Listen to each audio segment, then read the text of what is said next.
Okay, so now we're gonna go to the vertebral column. We'll have the four curvatures. Okay, so there is cervical.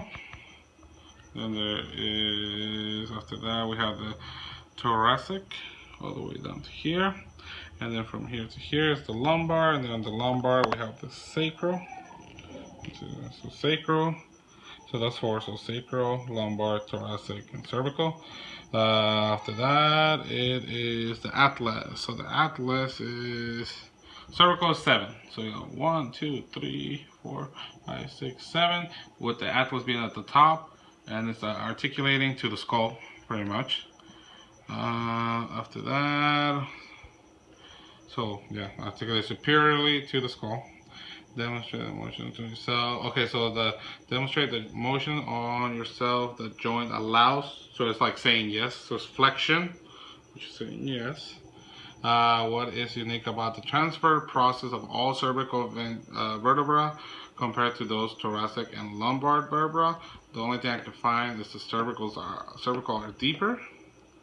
Also, we have then we have the thoracic vertebra. So thoracic vertebra are the 12 from here to here, and point to follow the spinous. So for each one, so we have the spinous process, which is the tips of the spinous process. We have the transverse process, which is the sides right here.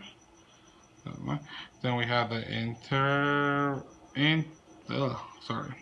the intervertebral foramen, which are the little holes right there, kind of thing, and it allows for it to things to go through it, such as the spinal nerve, dorsal root ganglion, the spinal artery of the segmental artery, communicating veins between the internal and external plexuses, recurrent meningeal nerves, and transforaminal ligaments.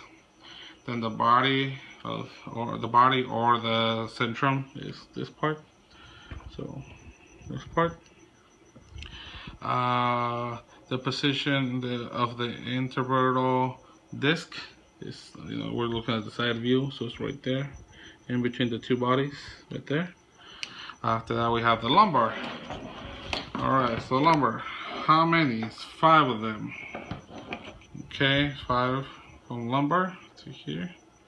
And then after that, the sacrum, which are 5 fused vertebrae right here to here, not that part. So from here to here. And then we have the coccyx, which is right here. So the sternum. So we are gonna start up from the top. So that's the manubrium, the body, xiphoid process, and then we have up here the jugular notch right there.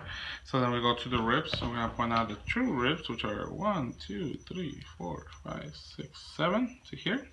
And then we have the false ones with 5 pairs. 1, 2, 3, 4, 5, including the floating ribs right here. Okay, then for the ribs, we have this supposed to be right here, the head. Then we have the neck, and they have the tubercle of a rib. So the tubercle of a rib is the bottom right here, this part. And then after that, how the ribs articulate to the vertebra. The head of the ribs articulate to the vertebra, and the neck lies behind the apex of the lung. Okay, thank you.